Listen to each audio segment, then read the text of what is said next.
Houston, we have a problem, is what I usually say when addressing racial conflict that occurs in H-Town. But from what my people here in LA been saying, they've been having some problems, and serious ones at that, for quite some time now, and that theirs are just as bad, if not worse. And at first, that was hard to believe, until they showed me this. Houston Community College is facing a $100 million lawsuit. Hundreds of African-American employees, both past and present, say they faced racial discrimination while working at HCC. Channel 2's Roseanne Aragon is live tonight with a closer look at what this new lawsuit claims. Roseanne? This lawsuit was intentionally filed today. The plaintiff tells us she represents many. Houston Community College slapped with a $100 million racial discrimination lawsuit filed on none other than the Juneteenth holiday. At the center of the case is Zelia Brown, a former employee who says she and others have been racially targeted by HCC leadership.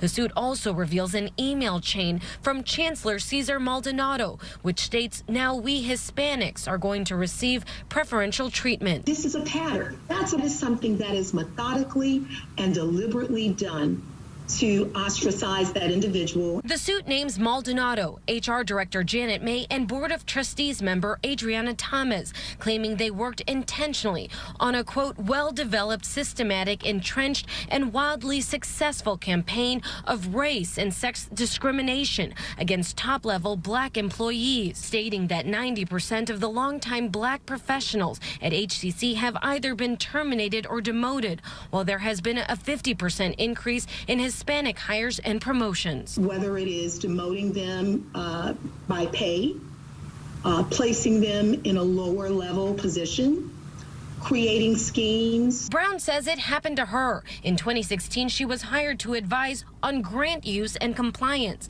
In 2018, when she found what she believes was a clear pattern of misused funds and spoke up. Every avenue that I would go down, they would present an obstacle. But the lawsuit cites other alleged tactics, including padding black employee personnel files with false complaints. For Brown, they just immediately placed me on administrative leave. In March, she resigned, and there have been dozens, as I've said, that have come forward. HCC says they have not been served yet, so at this hour, they do not have a response. Before anyone accuses me of wanting to spread hate or division, why not take into consideration that I don't silence people who choose to come to this platform and criticize me, when realistically I could easily just delete all of that and leave the commentary that favors my points of view, but I don't. I don't use racial slurs and I don't encourage violence. Now let's get to the point.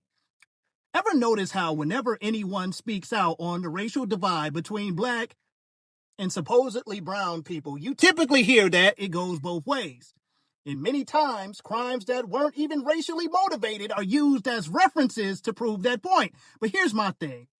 Although black thugs and addicts robbing street vendors are definitely a problem, just like the Hispanic ones who'll burn someone's house down just for being black, gang members don't really have high expectations when it comes to morality. But you know who does?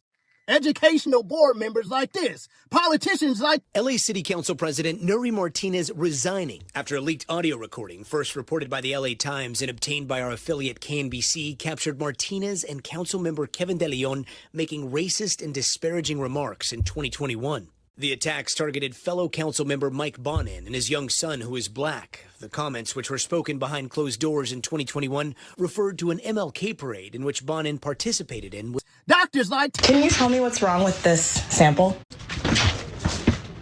Can you understand as a black woman why I would have a problem with that? Yeah, I can double check who... How could that be a mistake? That's not what you better say to me when you have written my name on a vial as King Kong. Teachers like...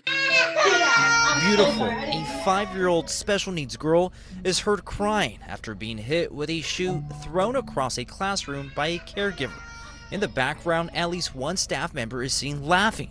And I can keep going. Therefore, I'm just wondering, since it goes both ways, can any of you please show me an example of black professionals who are trusted members of society like that coming together to conspire against Hispanics unprovoked? Because from what I see, the black professionals with power that I know run around talking about black and brown all day.